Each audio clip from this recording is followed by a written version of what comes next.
Bienvenue dans cette nouvelle édition du QG News sur Africa 24. Voici les titres.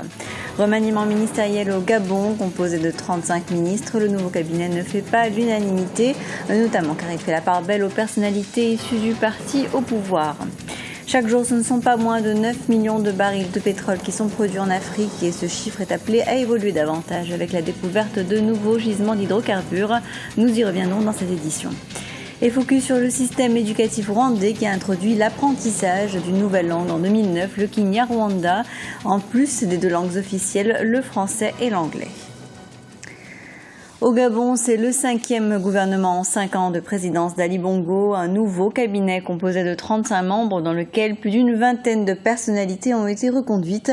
Les nouvelles nominations essuient toutefois des critiques, notamment du fait de l'exclusion des personnalités issues de l'opposition et du reste des partis de la majorité. Reportage de notre correspondant Douglas Touzoué. Attendu depuis la démission du ministre de l'Éducation nationale, le professeur Léon Zouba. Le 5e gouvernement en 5 ans du président Ali Bongo Ondimba a été mis en place durant le week-end sous la direction du Premier ministre Daniel Onaondo.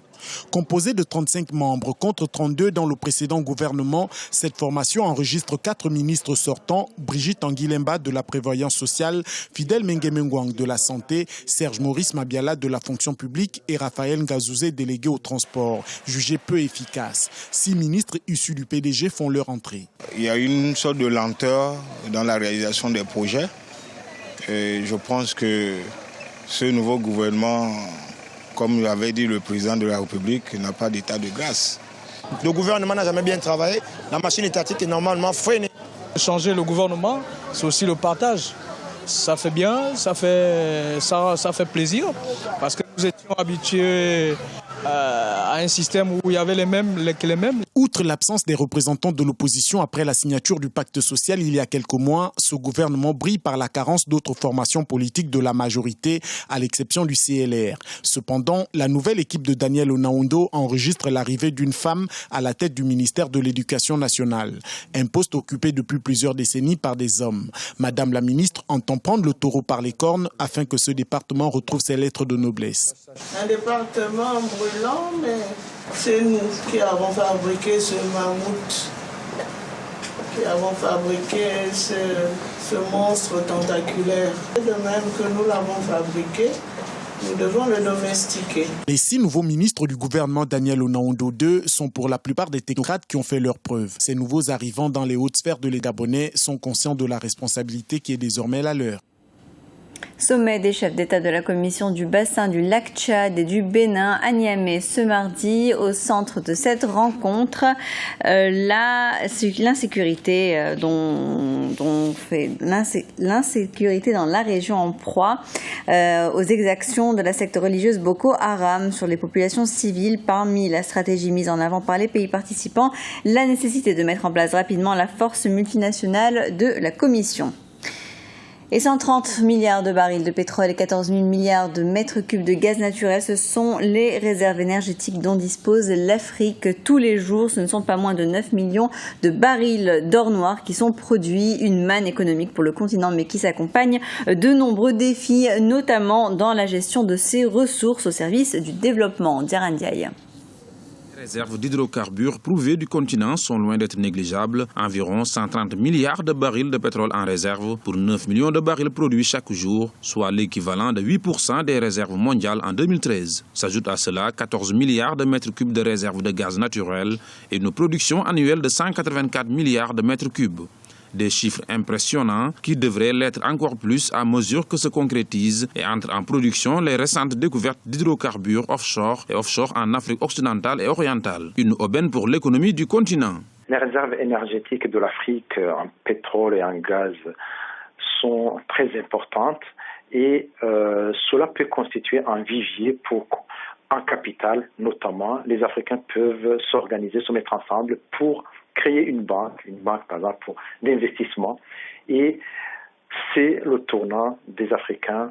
S'ils n'arrivent pas à utiliser cet argent pour se développer, il y aura un problème parce que il y a ces réserves, le pétrole ou le gaz est tarissable, donc demain, il peut manquer aussi des capitaux.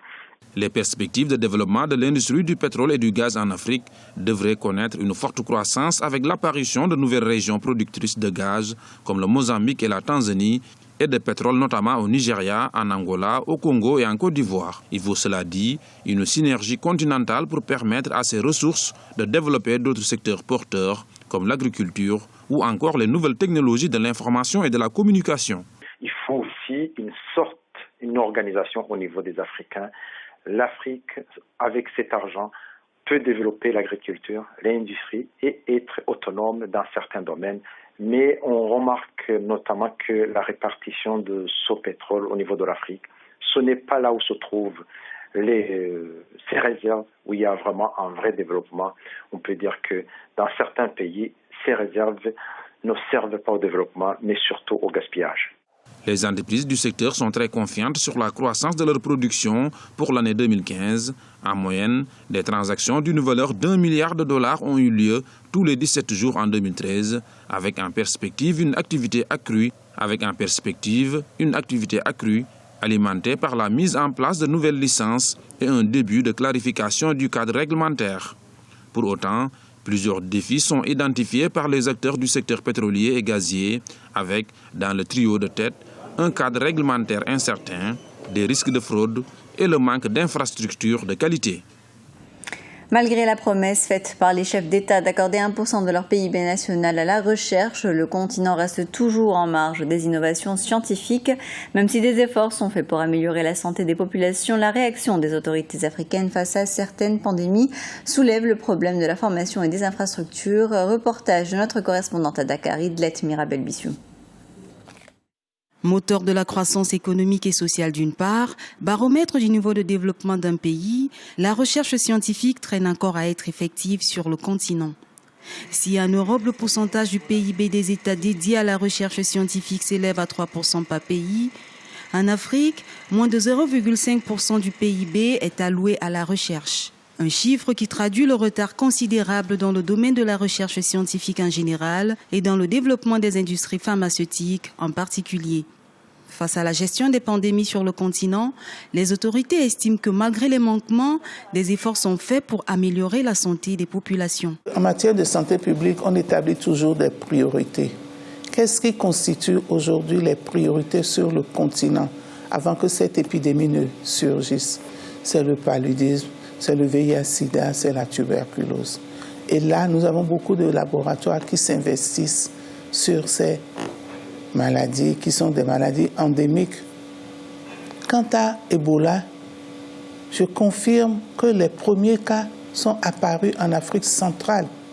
Et en Afrique centrale, il y a des laboratoires qui travaillent sur ce virus. Malgré les efforts des États pour activer la recherche dans le domaine scientifique et encourager la promotion de la santé pour tous, les moyens financiers et le manque d'infrastructures restent un frein au progrès des recherches en Afrique. Malgré les efforts que notre État fournit, les moyens financiers et matériels qui sont mis à disposition sont toujours loin des besoins.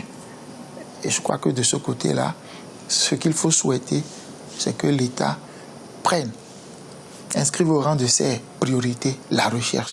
En 2010, les pays africains consacraient en moyenne entre 0,2 et 0,3% de leur richesse nationale à la recherche scientifique. Pour soutenir les efforts dans la recherche, les chefs d'État de l'Union africaine se sont engagés à augmenter ce pourcentage à 1%. Malgré cette volonté politique, les efforts restent insuffisants pour améliorer le plateau technique et renforcer la formation des chercheurs dans le domaine de la santé publique. Le Rwanda a introduit depuis 2009 le Kinyarwanda comme langue d'enseignement en classe de maternelle et dans certaines autres classes du primaire. Objectif, mettre sur le même pied d'égalité les 3 langues officielles du pays, à savoir le Kinyarwanda, le français et l'anglais. Bilan 5 ans après cette mesure, avec Oliva Tchakotan, notre correspondant dans Kigali.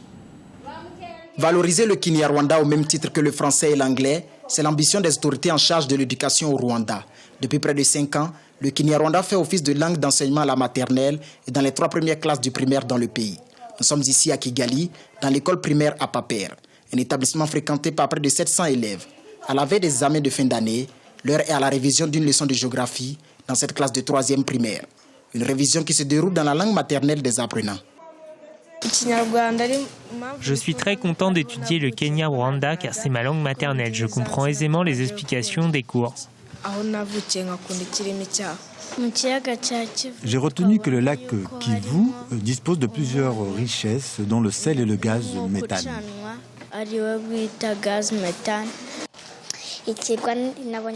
La révision du jour m'a permis de comprendre que le lac Kivu est une étendue d'eau qui ne coule pas et se situe entre le Rwanda et la République démocratique du Congo.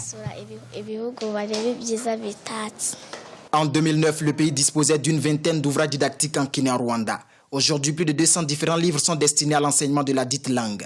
Les autorités ont aussi intensifié la formation des enseignants pour une éducation de qualité. Mais en milieu urbain, le Kinyarwanda est confronté à certaines difficultés. Il y a beaucoup de mots en Kinyarwanda qu'on n'a pas utilisés à la maison avec les enfants. Bon, pour expliquer, par exemple, il y a les mots comme intara, il y a aussi inkoko. Ce sont les noms difficiles qu'on utilise dans les lieux. Le gouvernement rwandais a consacré entre 2000 et 2007 environ 20% du budget annuel à l'éducation.